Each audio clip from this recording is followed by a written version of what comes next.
Mga kapatid, 4 days to go bago ang araw ng mga puso. Ang tanong ko po sa inyo, may panregalo na ba kayo?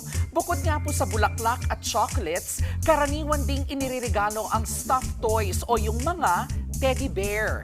Pero alam niyo po ba na may bahid pala ng politika ang stuffed toy na ito? Sinasabing nagsimula ang ideya ng teddy bear noong 1902 nang maimbitahan sa isang bear hunting trip sa Mississippi ang nooy presidente ng Amerika na si Theodore Roosevelt.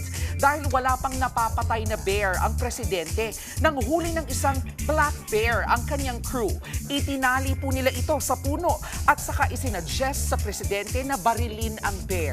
Pero tumanggi po si Roosevelt.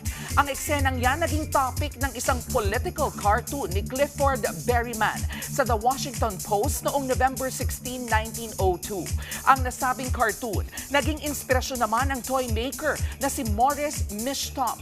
Gumawa siya ng isang maliit na version ng bear cub at idinisplay sa kanyang tindahan sa Brooklyn na may signage na Teddy's Bear.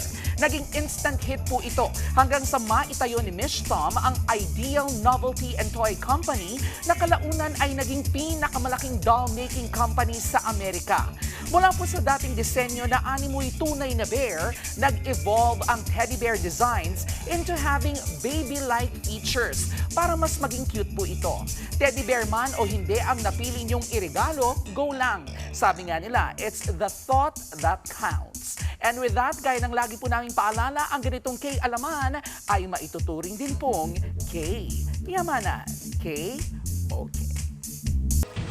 Mga kapatid, ito po ang inyong K-alaman Queen, Kalad Karen. Always remember na ang K-alaman ay K-yamanan. Kaya para sa latest showbiz news at dagdag impormasyon, mag-follow at mag-subscribe sa social media pages ng News 5. K-okay.